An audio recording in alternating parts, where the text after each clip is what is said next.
Bonsoir, bienvenue dans le 19-20 en Aquitaine. À la une, ce soir, la chaleur et ses conséquences dans la région. Les températures ont atteint les 38 degrés par endroit. Un air chaud qui nous vient du Sahara et qui soufflera encore demain. Nous verrons quelles sont les solutions pour souffrir le moins possible de cette chaleur.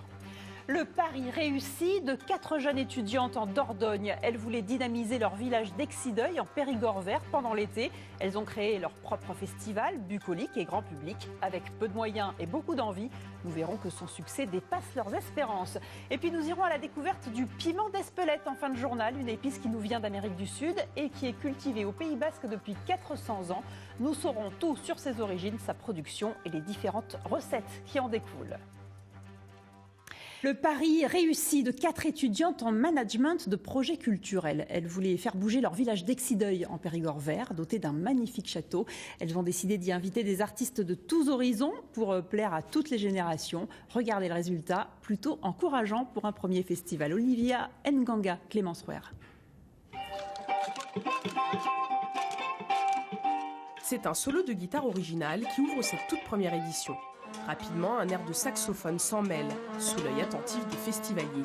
Petits, grands, artistes, artisans, producteurs locaux font tous partie intégrante de la manifestation.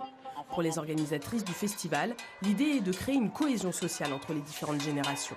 C'était quelque chose de multiculturel qu'on voulait faire, avec un esprit jeune et quelque chose, une programmation dynamique avec des musiques actuelles et voilà, des choses qu'on ne voit pas forcément dans le coin.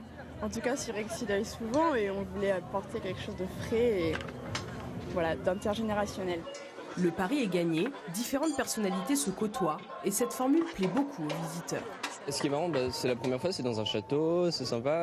Là, tout à l'heure, on est arrivé, j'ai juste vu un tour de magie, enfin un numéro de magie et je suis venu ici direct. On est de Bordeaux, donc on a entendu dire qu'il y avait quelque chose au château, donc on passe, voilà, et on vient voir, donc c'est sympathique. Là, ce qu'il y a de bien, c'est que c'est beaucoup de jeunes qui ont organisé, alors que d'habitude, c'est les gens du village, plus âgés, disons. Donc il y a plus de peps. Du côté des artistes locaux, c'est un véritable honneur d'avoir été conviés. C'est leur premier festival déjà à ces 4 filles et c'est hyper important en fait d'organiser des choses encore vu la conjoncture de ce qui se passe en France et tout ça. Apparemment ça fait 2 ans qu'elles préparent le festival et je les remercie de nous inviter, de nous faire venir jouer ici. Les 4 étudiantes en école de commerce originaires du Périgord vert attendaient 500 personnes. 1000 se sont bousculées aux portes du château d'Exideuil.